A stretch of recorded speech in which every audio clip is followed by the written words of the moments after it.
ماہ سیام کے دل فریب، دل شگفتہ شب و روز، ہر گزرتے لمحے میں عبادتوں اور ذکر و اذکار کی حلاوتوں کو پا لینے کی تمنا۔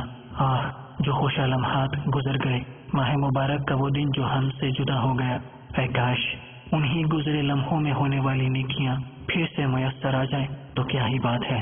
الحمدللہ عز و جل تبلیغ قرآن و سنت کی عالمگیر غیر سیاسی تحریک دعوت اسلامی کے زیر انتظام مدنی چینل اس سال 1434 ہجری کے رمضان المبارک کی لائیو اور ریکارڈڈ ٹرانسمیشن کو روزانہ ریپیٹ ٹرانسمیشن نشر مقرر کے طور پر بنام رمضان کی پرکیف یادیں پیش کرنے کی سعادت حاصل کر رہا ہے، جس میں آپ ملاحظہ کریں گے دعوت اسلامی کے تحت ہونے والے تربیتی اعتکاف میں امیر اہل سنت دامت برکاتہم العالیہ کا معتکفین عاشقان رسول کی تربیت کرنا، معتکفین اسلامی بھائیوں کا امیر اہل سنت دامت برکاتہم العالیہ کی مبارک صحبت میں سحری و افطاری کی سعادت حاصل کرنا، امیر اہل سنت دامت برکاتہم العالیہ کا بعد نماز ظہر اور بعد از تراویح روزانہ 2 مرتبہ مدنی مذاکرہ، قرب افطار، اللہ عز و جل کی بارگاہ میں مناجات کا سلسلہ اور دیگر مہکے سنتوں بھرے سلسلے۔ آئیے دیکھتے ہیں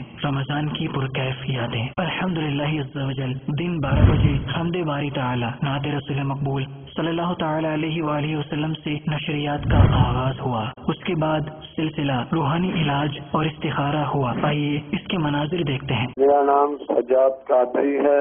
میرا مسئلہ یہ ہے کہ میری روزگاری میں بہت پریشانی ہے، تو برائے مہربانی آپ بابا جانی کی نظر کرم سے کچھ اس کا حل بتا دیں تاکہ روزگار میرا چل سکے۔ اللہ تبارک و تعالیٰ سجاد بھائی آپ کی کاروباری پریشانی کو دور فرمائے۔ ایک بہت زبردست روحانی علاج پیش خدمت ہے، ملفوظات اعلیٰ حضرت میں ہے۔ ایک سائل نے آ کر اعلیٰ حضرت کی خدمت میں حاضر ہو کر روزگار کے حوالے سے پریشانی کا تذکرہ کیا۔ اس پر میرے آقا اعلیٰ حضرت رحمت اللہ تعالی علیہ نے فرمایا، ایک صحابی رضی اللہ تعالیٰ عنہ خدمت اقدس صلی اللہ تعالی علیہ وآلہ وسلم میں حاضر ہوئے اور عرض کی، دنیا نے مجھ سے پیٹھ پھیر لی۔ رحمت والے آقا صلی اللہ تعالی علیہ وآلہ وسلم نے فرمایا، کیا وہ تسبیح تمہیں یاد نہیں جو تسبیح ہے ملائکہ کی اور جس کی برکت سے روزی دی جاتی ہے؟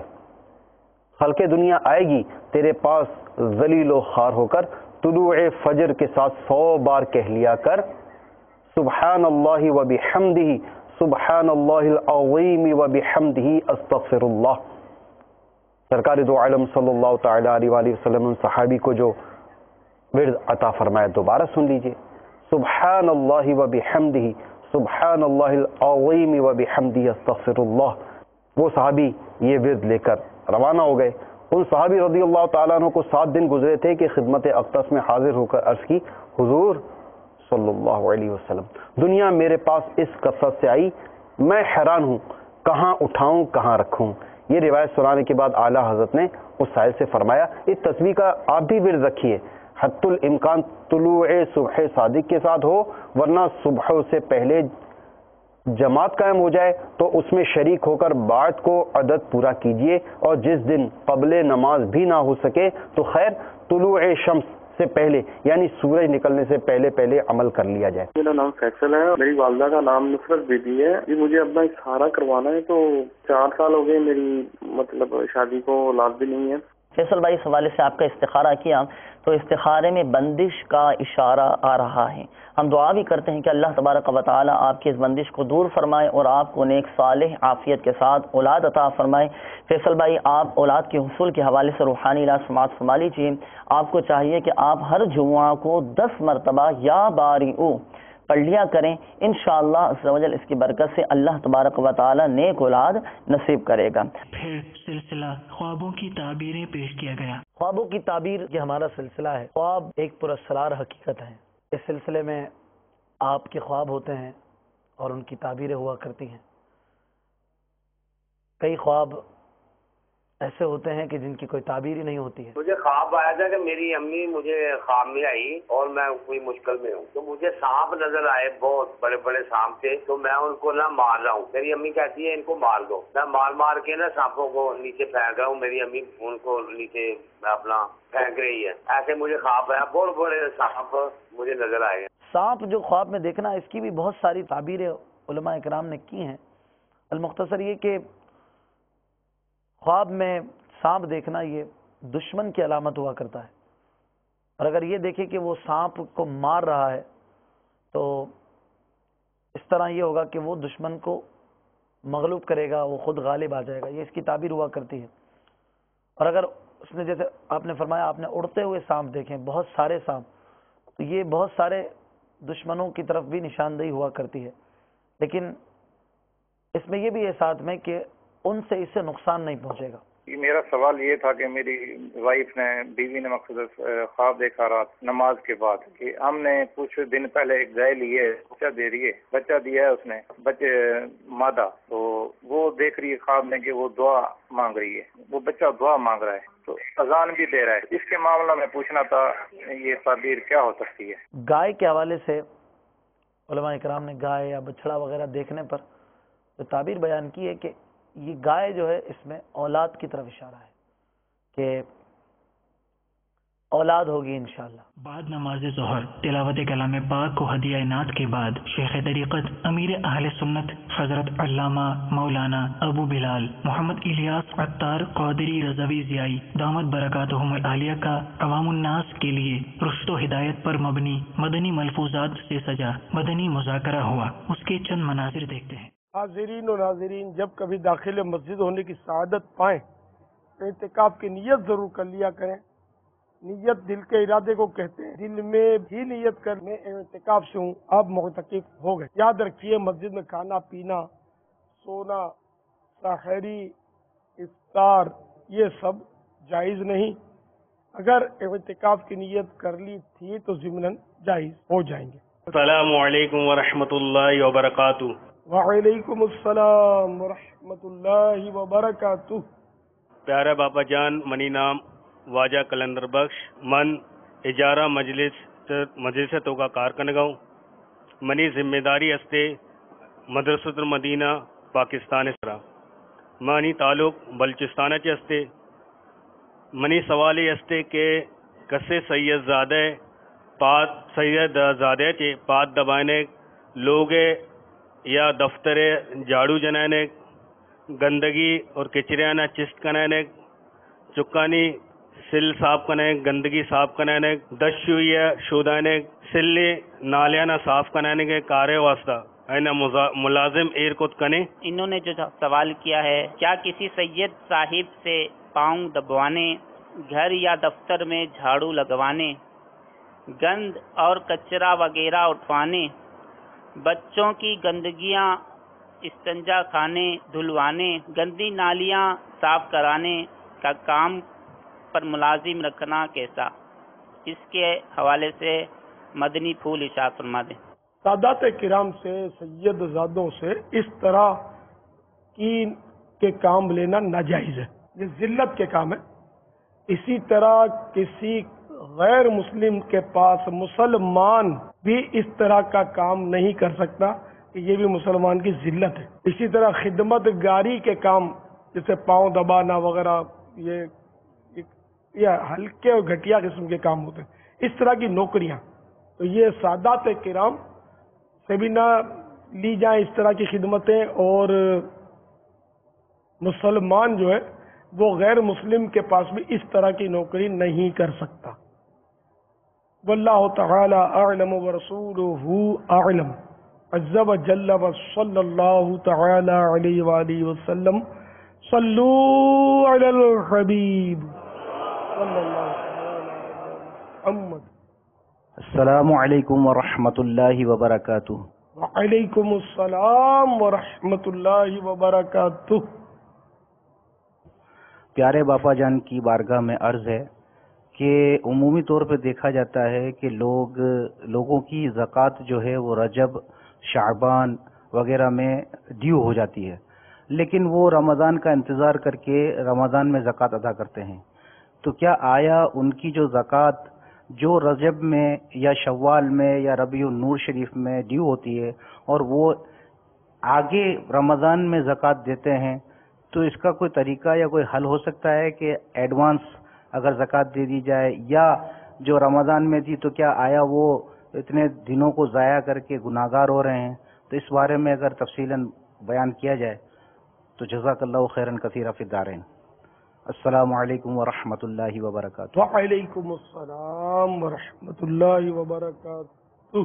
یہ تصور ہے کہ زکوٰۃ رمضان میں دی جاتی، اور ہم لوگ جیسے چندہ وصول کرتے ہیں خاص کر عطیات، تو وہ بھی رمضان میں زکوٰۃ زکوٰۃ زکوٰۃ زکوٰۃ، یہ چاروں طرف یہی ایک تصور ہے، اور ایسا لگتا ہے کہ لوگوں کا ذہن یہ بنا ہوا ہے کہ زکوٰۃ رمضان میں دی جاتی ہے، حالانکہ ایسا نہیں۔ زکوٰۃ کے لیے جب سال پورا ہوتا ہے نا، جس وقت یہ صاحب نصاب بنا اسی گھڑی گھنٹے اور منٹ پر آئندہ سال اس کا یہ سال پورا ہوگا اور زکوٰۃ اب اس پر یہ فرض ہو۔ اب بلا وجہ تاخیر ادائیگی میں تاخیر جو ہے یہ گناہ ہے، ایک ایک منٹ کا حساب ہے، لہذا 27 رجب المرجب کو فجر کے 6:06 پر اس کا سال پورا ہو گیا، تو اب یہ کہ 6:06 پر اس کو زکوٰۃ فرض ہوئی ہے، 6:07 نہ ہونے دے، 6:05 پر دے دے تو چلے گا، 7 منٹ جان بوجھ کر اگر تاخیر کرے گا تو یہ تاخیر کی شریعت میں اجازت نہیں۔ یہ فارمولہ یاد رکھیے گا، تو عوام یہ سمجھتے ہیں کہ رمضان میں زکوٰۃ دینی چاہیے، تو اب رمضان کا انتظار کرے گا زکوٰۃ فرض ہونے کے باوجود تو یہ گناہ گار ہوگا۔ یہ نہیں کہ رمضان کا ثواب زیادہ ملے گا اس لیے میں رمضان میں دوں گا، گناہ گار ہوگا۔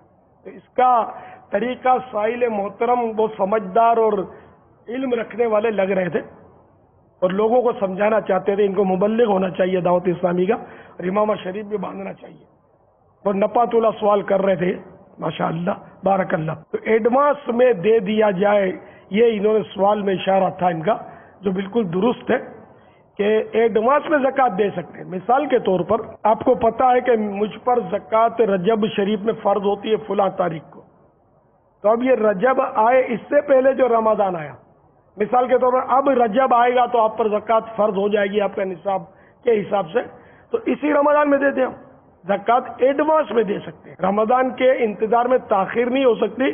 رمضان کی فضیلت پانا چاہتے ہیں تو مرحبا، آپ ایڈوانس میں دے دیں، پیش کی تو جائز ہو جائے گا، زکوٰۃ بھی ادا ہو جائے گی، انشاءاللہ رمضان کی فضیلت بھی حاصل ہو جائے گی۔ حساب کیسے لگائیں گے؟ یعنی رمضان میں جتنا اس کے پاس مال ہے، کیا اس مال میں سے زکوٰۃ نکالے گا یا کیا کرے گا؟ جو اس کی نصاب ہے اس پر یہ زکوٰۃ تو نکالے گا۔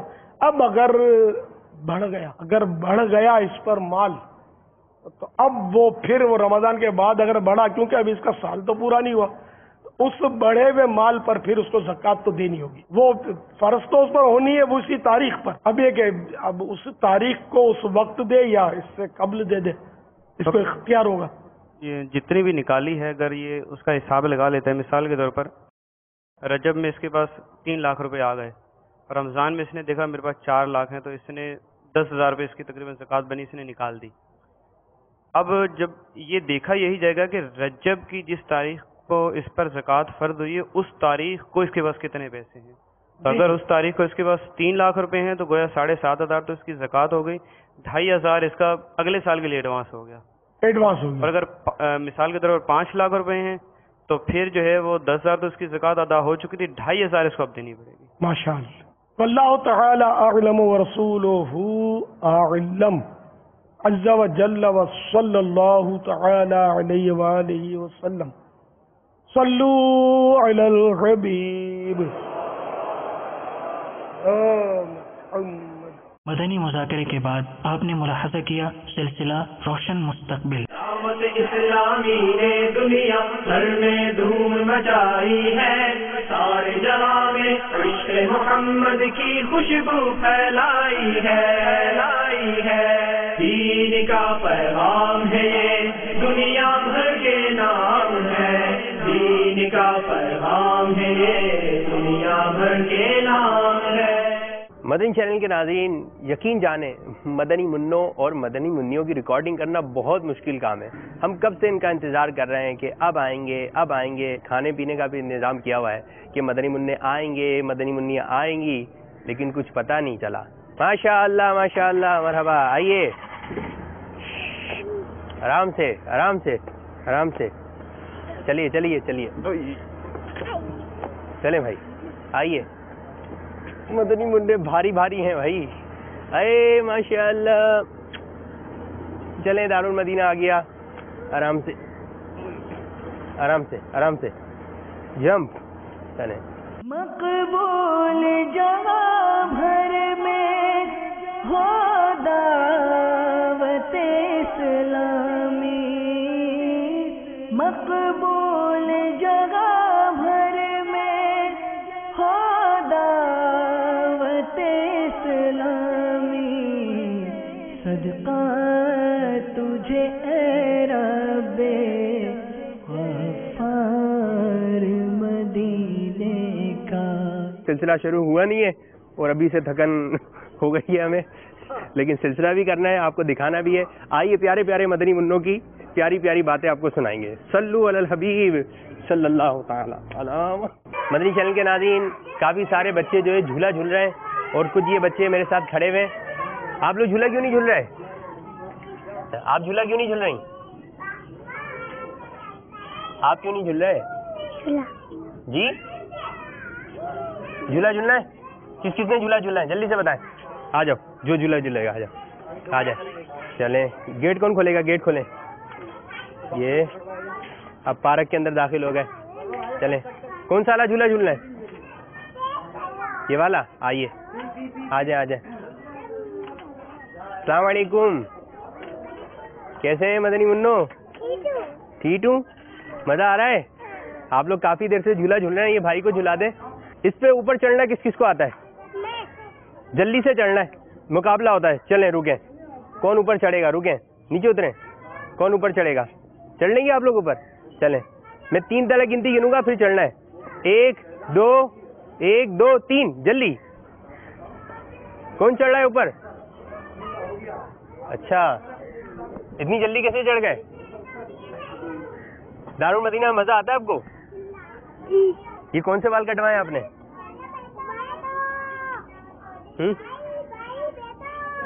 یہ تو گنجے ہو گئے آپ آدھے. کون سے بال ہیں یہ؟ برگر. چلیں آپ بتائیں, آپ کا نام کیا ہے؟ عبداللہ. ابو کا نام کیا ہے؟ سعید. کہاں پڑھتے ہیں آپ؟ دارالمدینہ. مدنی مقصد سنا دیں.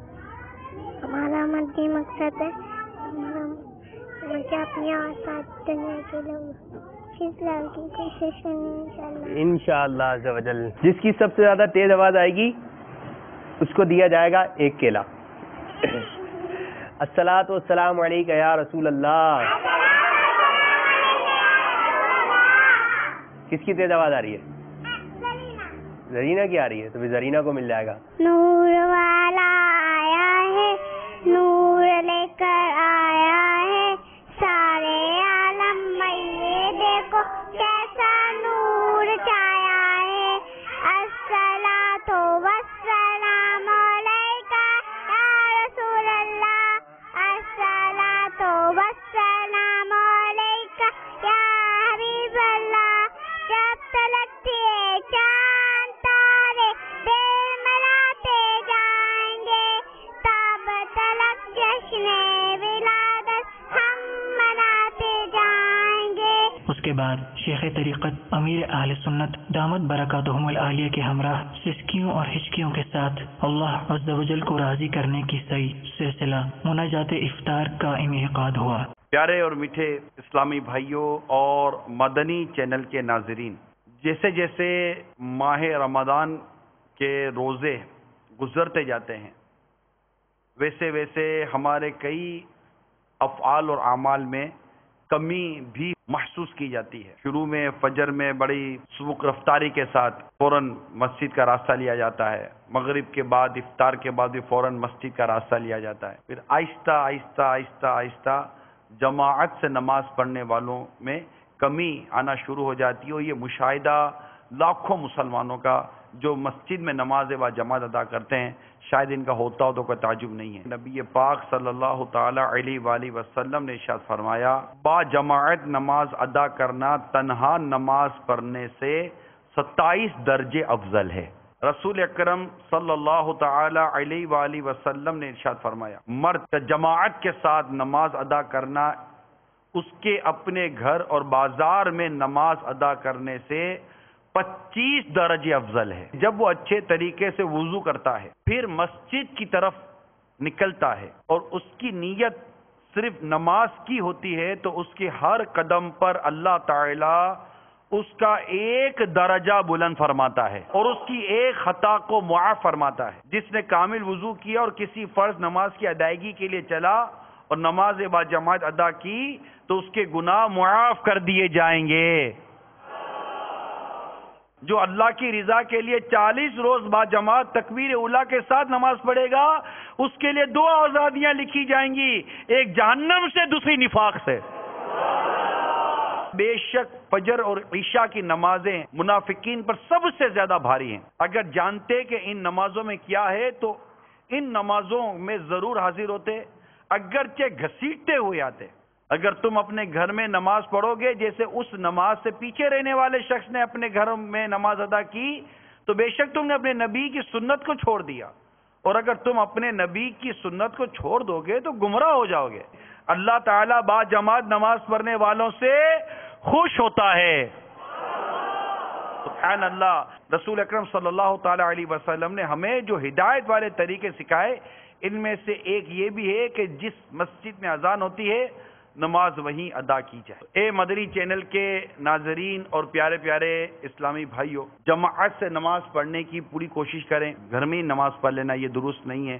آپ نیت کر لیں کہ تمام نمازیں با جماعت مسجد میں صف اول میں اور تکبیر اولیٰ کے ساتھ ادا کریں گے۔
سلسلے کے بعد آپ نے ملاحظہ کیا مبلغ دعوت اسلامی و نگرانی مرکزی مجلس شورا حضرت مولانا ابو حامد حاجی محمد عمران اتاری مدعا ذلہ العالی کا سلسلہ مدنی پھولوں کی مدنی مہک.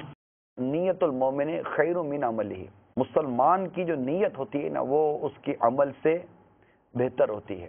تو اب ہم کسی کی اس طرح مدد کرنے جا رہے ہیں، کسی کی غم خواری کرنے جا رہے ہیں، کسی کا پیٹ بھرنے جا رہے ہیں، کسی کی بھوک اور پیاس مٹانے کی ہم کوشش کر رہے ہیں، تو اس کے لیے ضروری ہے کہ ہم اچھی نیتیں کر لیں گے. میں یہ کام اول تو اللہ کی رضا کے لیے کر رہا ہوں. لوگ عموماً یہ افطار کا انتظام کرتے ہیں سڑکوں کے اوپر، اور دنیا میں کہاں کا کس انداز سے لوگوں کو کھلایا پلایا جاتا ہوگا، بالخصوص افطار کے وقت اور سحری کے وقت بھی لوگوں کی غمخواری اور مدد کرنے کا رجحان ہو تو کوئی تعجب نہیں ہے. یہ جو سب کچھ ہوتا ہے اس میں اچھی نیت ہونی چاہیے. جب مسلمان جمع ہو کر کھانا کھاتے ہیں اس میں برکت بھی بہت ہے. حدیث پاک میں ہے کہ مل کر کھاؤ، جدا نہ ہو، کہ برکت یہ جماعت کے ساتھ ہے.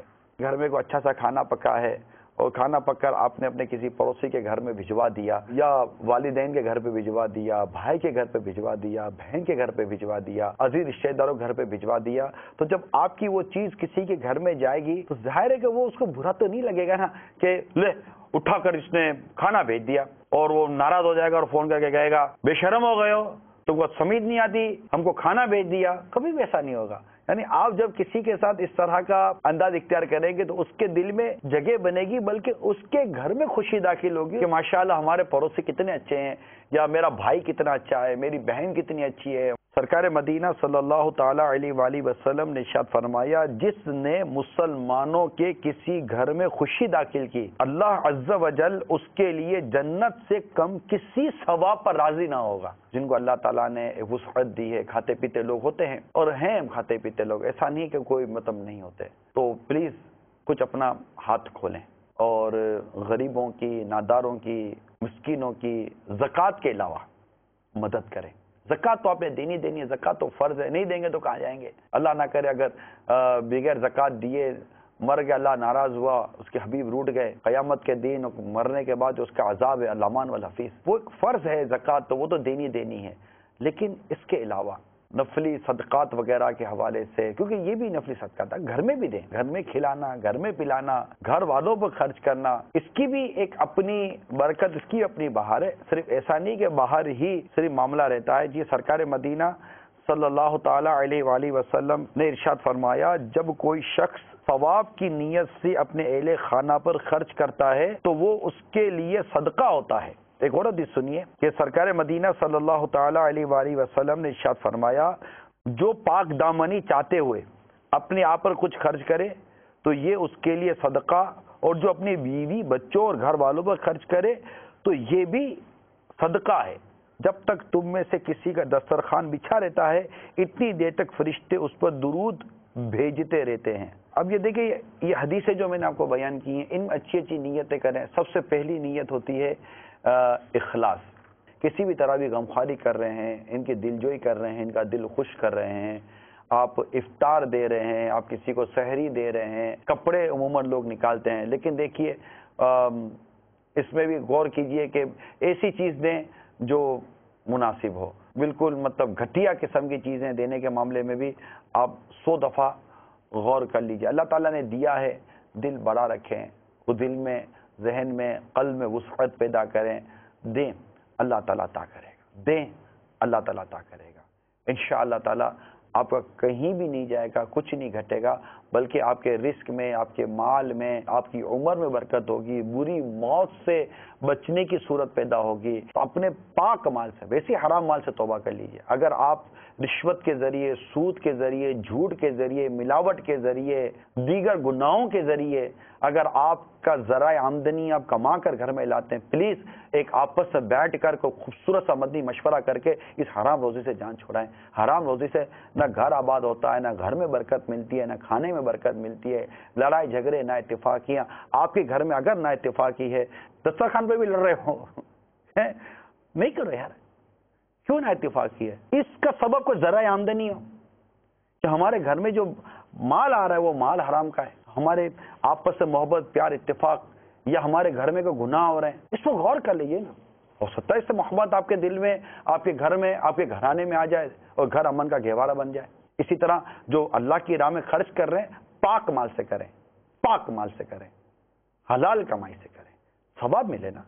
اب جو یوں جنرلی طور پر جو لوگ کھانا کھلاتے ہیں عام طور پر، تو اعلیٰ حضرت فرماتے ہیں کہ خبردار ہرگز ایسا نہ کرے کہ کھاتے پیتوں کو بلائیں، محتاجوں کو چھوڑیں، کہ زیادہ مستحق تو وہی ہیں اور انہیں اس کی حاجت ہے، تو ان کا چھوڑنا انہیں ایذا دینا یعنی ان کو تکلیف دینا اور دل دکھانا ہے. مسلمانوں کی دل شکنی معاذ اللہ وہ بلائے عظیم ہے کہ سارے عمل کو خاک کر دے گی. ایسے کھانے کو حضور صلی اللہ تعالی علیہ وسلم نے سب سے بدتر کھانا فرمایا کہ پیٹ بھرے بلائے جائیں جنہیں پرواہ نہیں، اور بھوک کے چھوڑ دیے جائیں جو آنا چاہتے ہیں.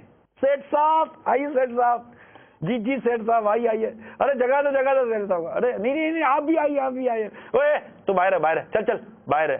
غریبوں کو بھگائیں، فقیروں کو بھگائیں جو مستحق ہیں، اور پیٹ بھروں کو لائیں.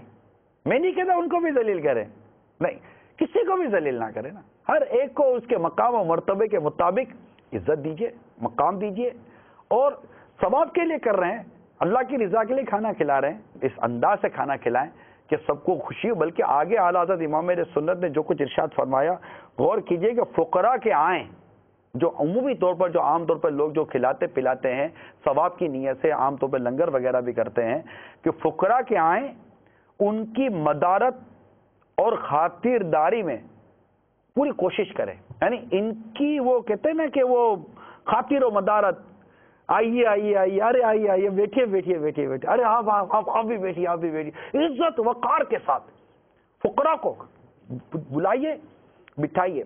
اور ساتھ اعلیٰ حضرت فرماتے کہ ایسا کریں، پھر اپنا احسان ان پر نہ رکھیں کہ میں آپ کے یہ عزت دے رہا ہوں کہ میں گویا آپ پر احسان کر رہا ہوں. نہیں، اعلیٰ حضرت منع فرماتے ہیں ان پر احسان نہ رکھیں، بلکہ آنے میں ان کا احسان اپنے اوپر جانے کہ وہ اپنا رزق کھاتے اور تمہارے گناہ مٹاتے ہیں. اٹھانے، بٹھانے، بلانے، کھلانے، کسی بات میں برتاؤ ایسا نہ کرے جس سے ان کا دل دکھے. کہ احسان رکھنے، ایذا دینے سے صدقہ بالکل اکارت چلا جاتا ہے، یعنی باطل ہو جاتا ہے. عرض کرنے کا مقصد یہ ہے کہ اپنے گھر والوں پر رزق حلال سے ان کی یہ بھی لایا کریں، کچھ نہ کچھ افطار کے بعد سحری کا بھی اچھا انتظام ہو. عام طور پر بھی کچھ نہ کچھ گھر والوں کو کھلایا کریں، پلایا کریں، بیوی بچوں پر خرچ کریں، ماں باپ پر خرچ کریں، بھائی بہنوں پر خرچ کریں، رشتہ داروں پر، عزیز اقارب پر خرچ کریں. اب غریب بھی ہیں تو کچھ نہ کوئی 2-4 چیزیں سلائیں، اور لاتے بھی ہیں، مگر نیت اچھی ہونی چاہیے اللہ کی رضا کے لیے. اللہ کی رضا کے لیے کریں، اللہ کو راضی کرنے کے لیے کریں، رزق حلال سے کریں، پاک مال سے کریں. عام طور پر جو مسلمانوں کو کھلاتے پلاتے ہیں، نیاز نظر اور لنگر وغیرہ کرتے ہیں، وہ بالخصوص ان مدنی پھولوں پر توجہ رکھیں اور اللہ کی رضا کے لیے کریں، ثواب کمانے کے لیے کریں، رزق حلال سے کریں، ایذا نہ دیں، تکلیف نہ دیں. چھوٹا ہے، بڑا ہے، امیر آئے، غریب آئے، جیسا بھی شخص آئے، اس کے مقام مرتبے کے مطابق اس کو شریعت کے تقاضے پورے کرتے ہوئے، مصلحت شرعی کو سامنے رکھتے ہوئے اس کے ساتھ برتاؤ کریں، سلوک کریں. انشاءاللہ مدینہ ہو جائے گا.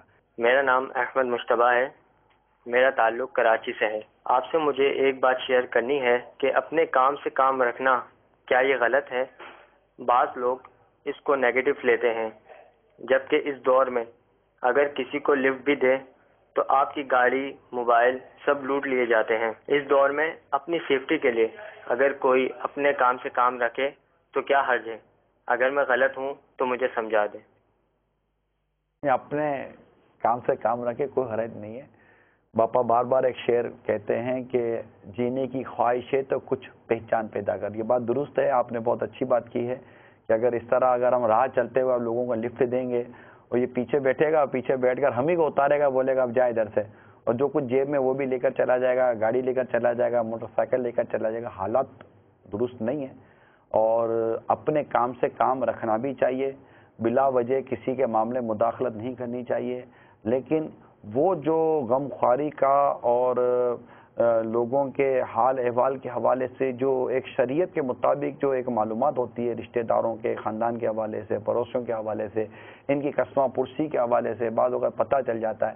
جب آپ جماعت سے نماز پڑھنے کے عادی بنیں گے اور وہ کلچر ڈیولپ ہوگا نا اسلام کا کہ پہلے مسلمان مسجد میں جماعت سے نماز پڑھ کر آپس میں ملتے تھے, ایک دوسرے کے حال احوال لیتے تھے, پھر ایک دوسرے کی مدد وغیرہ کی بھی ترکیب بنتی تھی, تو وہ دور آئے تو مدینہ مدینہ ہو جائے. البتہ اپنے کام سے کام بھی رکھنا چاہیے جہاں پر یہاں ہے, اور جہاں لوگوں کی غمخواری کا ان کی وہ پریشانی کو دور کرنے کا ہے تو اس کے متعلق جہاں جہاں معلومات حاصل ہو یا شریعت کے مطابق جہاں جہاں معلومات لی جا سکتی ہے لے کر ضرور لوگوں کے کام بھی آنا چاہیے.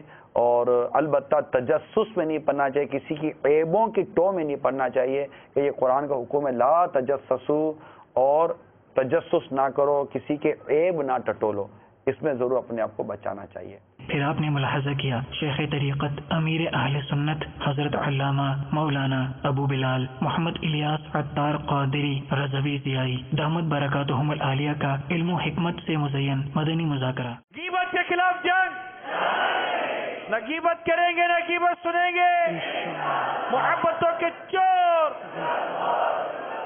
قفل مدینہ انشاءاللہ.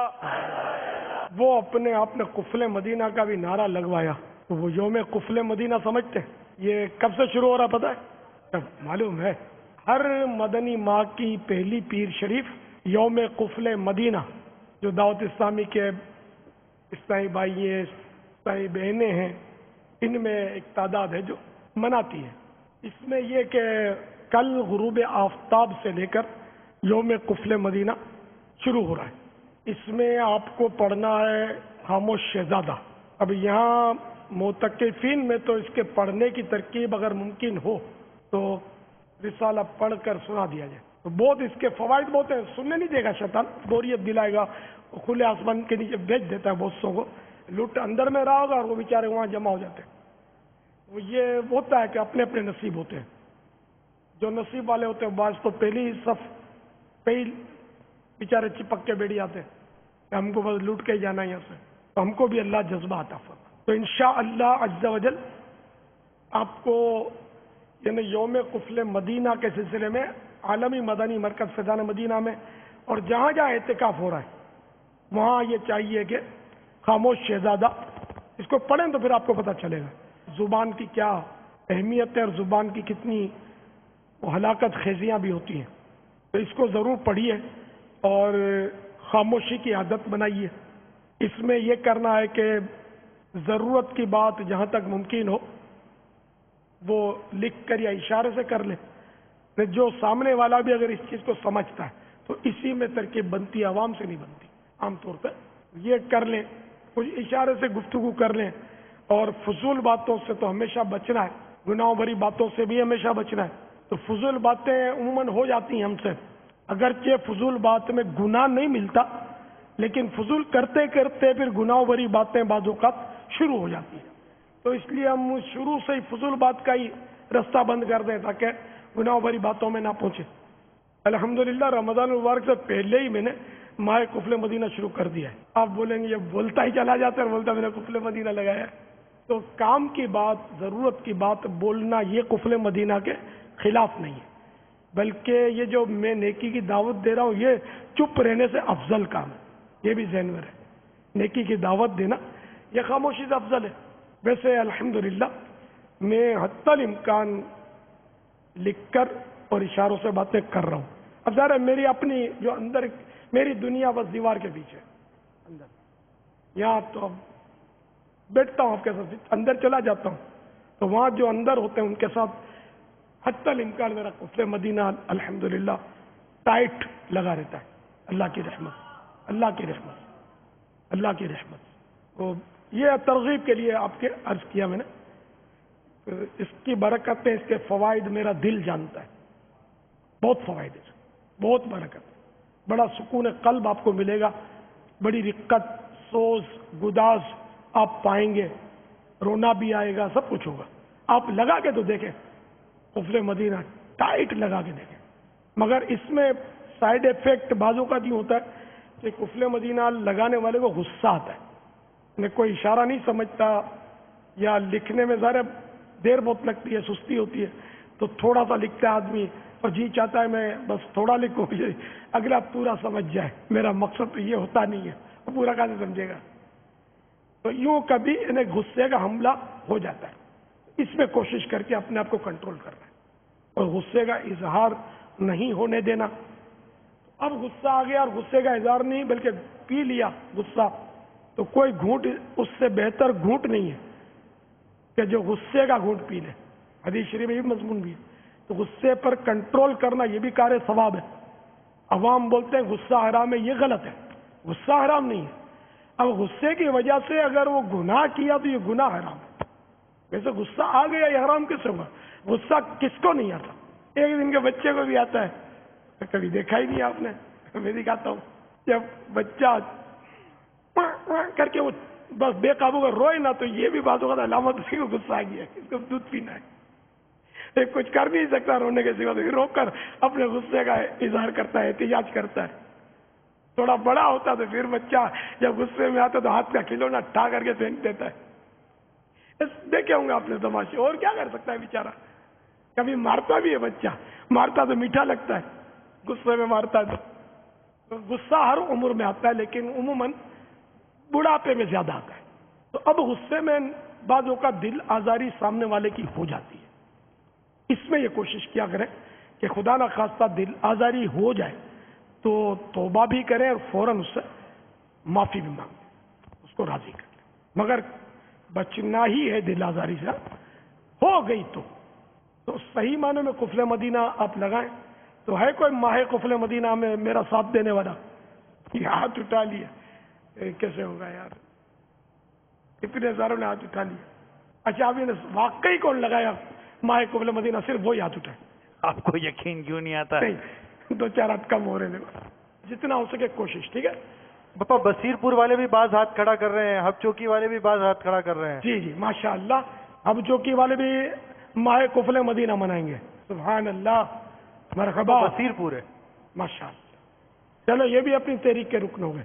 مدنی مذاکرے کے بعد آپ نے دیکھا سلسلہ فیضان سحری، اس کے بعد اسی دوران آپ نے شیخ طریقت امیر اہل سنت دامت برکاتہم العالیہ کے ہمراہ عاشقان رسول کی سحری کے مناظر ملاحظہ کیے۔ صلو علی الحبیب صلی اللہ تعالی علی محمد۔ ہمارے ابھی جو سلسلہ جاری ہے اس کا موضوع رحمت الہی ہے۔ میرے آقا امام غزالی علیہ رحمت والی کا میں نے مضمون پڑھا رحمت الہی کے حوالے سے۔ آپ نے رحمت الہی پر بہت کچھ لکھا ہے، مگر جو رحمت الہی کے حوالے سے سن کر جو ایک ذہن ایک دوسری طرف جو قوم لے جاتی ہے اس کے متعلق بھی پھر لکھا گیا ہے۔ یعنی مجھے وہ روایت یاد آ رہی ہے، ایک شخص قیامت کے روز اللہ کے حضور حاضر ہوتا ہے، اسے یہ کہہ کر جہنم کی طرف بھیج دیا جاتا ہے کہ تو نے دنیا میں لوگوں کو میری رحمت سے مایوس کیا، آج میں تجھے اپنی رحمت سے کوئی حصہ نہیں دیتا۔ اس طرح کا ایک واقعہ ہے۔ لیکن جب ہم علماء سے، مفتیان کرام سے اس موضوع پر بات چیت کرتے ہیں اور جب ہم ان سے لیتے ہیں تو یہ آتا ہے کہ چونکہ دور بے باکی کا ہے اور لوگ رحمت کو بنیاد بنا کر اس طرح کی باتیں کرتے ہیں کہ جیسے آپ کو بھی تجربہ ہوگا کہ یار یہ نہیں کرو، اللہ رحیم ہے، گناہوں میں دلیر ہوتے ہیں۔ یہی بڑی بے باکی کا دور ہے، اور یقیناً اللہ تعالیٰ کی رحمت بہت بڑی ہے، اور اس کی رحمت سے جو بھی جنت میں جائے گا اس کی رحمت کے صدقے میں جائے گا، کیونکہ اس نے اگر نیکیاں قبول کر لی تو اپنی رحمت سے قبول کرنی ہے۔ کوئی شخص بھی اس کی نعمتوں کا شکر ادا نہیں کر سکتا۔ اللہ تعالیٰ نے ہمیں جو نعمتیں دی ہیں، آنکھوں کی پلکیں دی ہیں، آنکھوں کی پلک کے ایک بال کا شکر بھی زندگی بھر کی عبادت سے ادا نہیں ہو سکتا۔ لیکن وہ بزرگان دین، وہ اسلاف، وہ صحابہ جو جن کے تذکرے ہم پڑھتے ہیں، جو کہ بڑی طویل عبادتیں کرتے ہیں، صائم الدہر اور قائم اللیل تھے، دن کو روزہ رکھتے تھے، راتوں کو قیام کرتے تھے، عبادتیں کرتے تھے، توبہ استغفار کرتے تھے، لیکن عبادتیں کرنے کے ساتھ ساتھ وہ لرزہ بر اندام رہتے تھے، وہ ڈرتے رہتے تھے کہیں اللہ تعالیٰ ہماری عبادتوں کو رائگاں نہ فرما دے۔ اب اللہ تبارک و تعالیٰ کا اپنے بندے کی عبادت کو قبول کرنا، یہ اس کی رحمت نہیں تو کیا ہے، یہ اس کا کرم نہیں تو کیا ہے۔ تو یقیناً یہ بات میرے مدنی چینل کے میں ناظرین کو بھی عرض کروں گا کہ اللہ تبارک و تعالیٰ کی رحمت یہ مطلب یہ اور نیکیوں پر ابھارنے کے لیے، نہ کہ اللہ تبارک و تعالیٰ کی رحمت کو بنیاد بنا کر انسان اللہ کا نافرمان بن جائے. قاری بن حسن بصری رحمت اللہ تعالیٰ علیہ کا مجھے یاد پڑتا ہے قول ہے کہ گناہ پر قائم رہتے ہوئے جنت کی امید کرنا یہ ایک اور گناہ ہے. تو یقیناً اللہ تعالیٰ کی رحمت سے ہی جنت ملے گی. اور جیسے باپا کا شعر بھی ہے, اللہ کی رحمت سے تو جنت ہی ملے گی, اللہ کی رحمت سے تو جنت ہی ملے گی. اے کاش محلے میں جگہ ان کی ملی ہو. آپ نے پورا دن روزہ رکھا, بھوکے پیاسے رہے, افطار کی, پانی پیا. اب اللہ کی رحمت سے امید رکھیں کہ یا اللہ یہ ٹوٹا پھوٹا جیسا بھی تھا تو قبول کر لے. یہ جو مطلب نماز جو میں نے غفلت کے ساتھ پڑھی, مجھے تو یہ بھی بعض نماز میں بھول جاتا تھا اللہ کہ میں نے پہلی کون سی صورت پڑھی تھی اور دوسرے میں کون سی صورت پڑھی. نمازوں میں بھولے کرتا ہوں میں, تو قاعدہ اولا بھول جاتا ہوں, تو میں جیسی پڑھی اللہ قبول کر لے. اب ہم جیسی عبادت کرتے ہیں, نمازیں پڑھتے ہیں, روزے رکھتے ہیں, یا جو بھی ہم سے نیک کام ہوتے ہیں, آپ یقین مانیں اگر یہ قبول ہو جائے, اب یہ رحمت نہیں تو کیا ہے. اسلام میں اعتدال ہے, افراط اور تفریط دونوں سے بچایا گیا ہے, بیلنس کے ساتھ رکھا گیا ہے کہ جب انسان کو یہ پتا ہو کہ کوئی پکڑنے والا نہیں ہے تو وہ بے لگام حیوان کی طرح جہاں دیکھو جس طرح دیکھو تباہی پھیلاتا رہے گا. تو اس کے اوپر ایک خوف بھی ہے, اور جب کسی سے غلطی ہو جائے اور وہ دیکھے گا غلطی ہو گئی تو کہیں سے کو معافی کی کوئی صورت ہی نہیں ہے, تو وہ بھی بعض اوقات اس غلطی کی بات وہ جرموں کی طرف چلا جاتا ہے. تو ایسا نہیں ہے. اللہ تعالیٰ کی قہاری کو بھی غور سے دیکھے اور اللہ تعالیٰ کی رحمت کو بھی غور کرے. یعنی گناہ کر کے پشیمان ہو, گناہ کر کے پچھتائے, یہ بے باکی نہیں ہونی چاہیے. بہت کامنلی یہ جملہ بولا جاتا ہے اللہ غفور الرحیم ہے. بولا کیسے مقام پہ جاتا ہے کہ گناہوں پر قائم رہتے ہوئے بجائے اس کے کہ انسان اپنے اندر تبدیلی لائے, توبہ کرے, یہ گناہوں پر برنگیختہ کرتا ہے, یہ ابھارتا ہے. رحمت پر اتنی روایتیں ہیں اور رحمت پر اتنے واقعات ہیں. احیاء العلوم میں رحمت الہی پر بہترین مواد موجود ہیں. قرآن مجید کی آیتیں رحمت الہی پر ہیں, احادیث مبارکہ رحمت الہی. یہ رحمت کی باتیں ہمیں اللہ کی فرما برداری پر کیوں نہیں ابھارتے کہ میرا رب اتنا رحیم ہے. تو یہ کانسیپٹ ڈیولپ کرنا چاہیے کہ اللہ تعالیٰ کی رحمت, اس کا کرم ہمیں نیکیوں کی طرف لے کے جائے, نہ کہ بے باکی کی طرف لے کے جائے. کالس لیتے ہیں. میں محمد ارشد بات کر رہا ہوں حیدرآباد سے. مدنی چینل پر ایک سوال ہے میرا کہ سر ہم رمضان کے مہینے میں جب روزہ رکھتے ہیں تو کاروبار میں جھوٹ بولنا چاہیے یا نہیں؟ روزہ ہو یا نہ ہو, جھوٹ تو ویسے نہیں بولنا چاہیے تھا. اور روزے کی حالت میں جھوٹ بولیں گے تو اس کی قباحت اور بڑھ جائے گی, اور روزے کی جو اصل جو روح ہے وہ بھی افیکٹڈ ہوگی, وہ بھی متاثر ہوگی. یعنی یہ کیوں ہمارا مطلب کہ ذہن بن گیا کہ جھوٹ بولیں گے تو کام ہوگا. یعنی اللہ کی نافرمانی کروں گا تو مال بکے گا, اور اللہ کی فرما برداری کروں گا تو مال نہیں بکے گا. تو ایسا نہ کریں, اور اللہ تبارک و تعالیٰ کی رحمت پر نظر رکھیں. دیکھیں آئی رحمت کہ اللہ تعالیٰ اپنی رحمت سے آپ کے رزق میں برکت دے, اور آپ کا مال, آپ کی سچائی اور آپ کی دیانت کے سامنے آپ کا مال بھی آپ کا بکے گا. نگران شورا نے تھوڑی دیر پہلے جو مدنی پھول ارشاد فرمایا, واقعی وہ زبردست ایک سوچ ہمیں بنانی چاہیے. رحمت الہی کے بلبوتے پر بندہ جری نہ ہو جائے کہ چلو بھائی اب تو بخشے ہی جائیں گے. تو یقیناً جیسے نگران شورا نے رہنمائی فرمائی, وہ قہار بھی ہے, وہ جبار بھی ہے, ہمیں اس طرف بھی نظر رکھنی ہے. صحیح حدیث سے ثابت ہے جی کہ وہ مسلمان بھی ہوں گے اور ان کی تعداد ہوگی جی جو جہنم میں ڈالے جائیں گے. صحیح, یہ طے ہے, کنفرم. بیلنس کی بہترین بات سیدنا فاروق اعظم رضی اللہ تعالیٰ عنہ کی ملتی ہے. کیا بات ہے کہ اگر یہ ندا کی جائے کہ صرف ایک شخص جہنم میں جائے گا تو مجھے ڈر ہے کہ کہیں وہ میں نہ ہوں, اور یہ ندا کی جائے کہ صرف ایک شخص جنت میں جائے گا تو مجھے رب کی رحمت سے امید ہے کہ وہ میں ہی ہوں گا. کیا بات, الایمان بین الخوف والرجا. یہ مطلب اس طرح آدمی رہے اور عبادت پر رہے. بڑی آپ نے پیاری بات کی کہ اللہ تبارک و تعالیٰ کی مزید عبادت کرنے پر ہمیں یہ باتیں ابھاریں. یہاں بزرگان دین کے بھی اقوال ملتے ہیں, اور ذرا غور کیجئے, دنیا میں ہمارا کوئی خیال رکھے, دنیا میں ہمارا کوئی کیئر کرے, ہم چاہتے ہیں وہ ناراض نہ ہو. جو رب کریم ماں سے زیادہ چاہنے والا ہو, جس کی رحمت اس طرح ہم پر برسنا چاہتی ہو, جو اپنے بندوں کی بخشش چاہتا ہو, اسے ناراض کرنے والے کام کیوں کیے جائیں؟ سیدنا فاروق اعظم رضی اللہ تعالیٰ عنہ سے مروی ہے، آپ رضی اللہ تعالیٰ عنہ حسن اخلاق کے پیکر نبیوں کے تاجور صلی اللہ تعالی علیہ وسلم کی خدمت اقدس میں حاضر ہوئے تو میرے آقا علیہ الصلوۃ والسلام کو روتا ہوا دیکھ کر عرض گزار ہوئے، یا رسول اللہ صلی اللہ علیہ وسلم آپ کیوں آنسو بہا رہے ہیں، کیوں رو رہے ہیں؟ میرے آقا علیہ الصلوۃ والسلام نے فرمایا میرے پاس جبرائیل آئے اور مجھے کہا اللہ عز و جل کو حیا آتی ہے کہ وہ کسی ایسے شخص کو عذاب دے جو اسلام میں بوڑھا ہوا ہو، پھر اسلام میں بوڑھے ہونے والے کو حیا کیوں نہیں آتی کہ وہ اللہ عز و جل کی نافرمانی کرتا ہے؟ ایسا بھی سحری کیوں دکھاتے ہیں آپ مدنی چینل پر؟ اسے دکھانے میں حرج کیا ہے؟ سحری ہے مطلب کہ اچھی چیز ہے، لوگ عاشقان رسول بیٹھے ہوئے ہیں، لوگوں نے رمضان کے روزے مل کر کھانا کھانا، اس کے فضائل موجود ہیں، کھانا کھانے کے فضائل موجود ہیں، سنت کے مطابق کھانے کے فضائل موجود ہیں، مٹی کے برتن میں کھانا کھانے کے فضائل موجود ہیں۔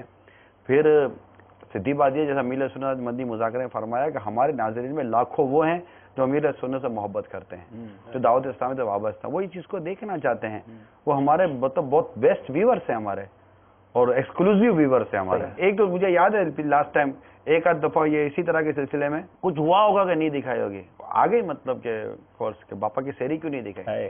اب لاکھوں کروڑ لوگ جس سے محبت کرتے ہیں، دیکھنے میں کیا آ گیا؟ ایک اچھا آدمی نظر آ رہا ہے، لوگ اس سے محبت کر رہے ہیں، دیکھیں اور اس سے تکلیف نہ لے، یہ تکلیف لے کہ مجھ سے بھی لوگ محبت کریں۔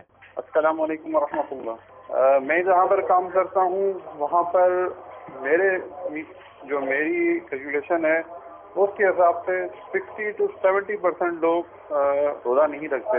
وہ جو روزہ نہیں رکھتے وہ اس ماہ مقدسہ کا یا جو روزے دار ہیں ان کا احترام بھی نہیں کرتے۔ اوپنلی کھلے عام وہ پانی وغیرہ پیتے ہیں سب کے سامنے۔ آپ جس شہر کے بھی ہیں یا آپ نے مدنی چینل کے توسط سے جو اپنا درد تھا وہ ناظرین تک پہنچانے کی کوشش کی، اور یقیناً جو اس وقت ہمارے ساتھ چینل پر ہیں وہ انہوں نے آپ کا یہ درد سنا بھی ہوگا۔ مسئلہ یہ کہ ایک یہ بے عملی نہیں ہے نا، بے عملیاں تو بہت ساری ہیں۔ رمضان المبارک میں ایک بے عملی ہمارے سامنے آئی اور یہ بہت گندی عادت ہے کہ بلا اجازت شرعی رمضان کا روزہ قضا کرنا یہ شرعاً جائز ہی نہیں ہے، ایسا نہ کریں یار۔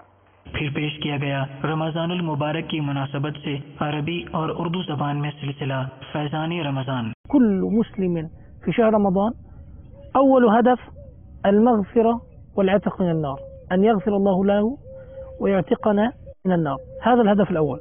الهدف الثاني جمع الحسنات، نحن نريد رصيدا من الحسنات. الهدف الثالث هو هدف وجداني أكثر ما هو هدف يعني عملي، بمعنى هو عمل قلبي. كيف؟ متعلق بما مضى لكن مع تصحيح نية، القرب من اللہ سبحانہ وتعالی۔ تو ہمارا پہلا ہدف تھا کہ اللہ تبارک و تعالیٰ کی بارگاہ میں دعائیں کر کے توبہ کر کے اپنی مغفرت کروانا اور ساتھ ہی ساتھ جہنم سے آزادی کا پروانہ حاصل کرنا، اس کے لیے بندہ کوشش کرتا رہے۔ اور دوسرا نیکیاں جمع کرنا، یہ نیکیاں جمع کرنے کا موسم ہے، اس موسم میں نیکیاں کرنا آسان ہو جاتا ہے، نیکیوں کا اجر بڑھا دیا جاتا ہے۔ اور تیسرا جو ہدف جو ہمیں بیان کیا جا رہا ہے اور یہ جو 3 بیان کیے گئے ہیں یہ اجتہادی ہے، یعنی احادیث کو دیکھ کر یہ بیان کیے گئے ہیں، اس سے زیادہ بھی اہداف ہو سکتے ہیں مگر کم از کم یہ 3 اہداف ہمارے سامنے ہوں۔ اور تیسرا ہدف یہ ہے کہ ہم ان پہلے 2 چیزوں کے ذریعے اللہ تبارک و تعالیٰ کا قرب حاصل کریں، رب کریم عز و جل کا قرب حاصل کرنے کی کوشش کرنا، اور یہ ایک قلبی معاملہ ہے، یہ ایک دل کا معاملہ ہے، اس کی بھی نیت ہو اور اس کے لیے بھی کوششیں کریں۔ اللہ تبارک و تعالیٰ کا قرب حاصل کرنے کے لیے سب سے پہلے دل میں اللہ تبارک و تعالیٰ کی محبت پیدا ہونا اور دل میں یہ چاہت ہونا کہ اس کا قرب نصیب ہو، یہ ہونا ضروری ہے۔ جب تک دل میں اللہ تبارک و تعالیٰ کے قریب ہونے کی محبت پیدا نہیں ہوگی اس وقت تک اللہ رب العزت کا قرب حاصل نہیں ہو سکتا۔ وأن يكون الهدف في الأساس رضا الله سبحانه وتعالى، القرب من الله سبحانه وتعالى. لماذا؟ لأنه إذا أردت المنعم فالنعم ستأتيك يعني في كل الأحوال. الله. إذا أردت الله وأحببته أحبك، فإذا أحبك هل يعذبك؟ هل يبخل عليك بما عنده؟ إذا كان الله سبحانه وتعالى يقول أعددت، يعني يخاطب الجنة تزيني لعبادي فإني لمن؟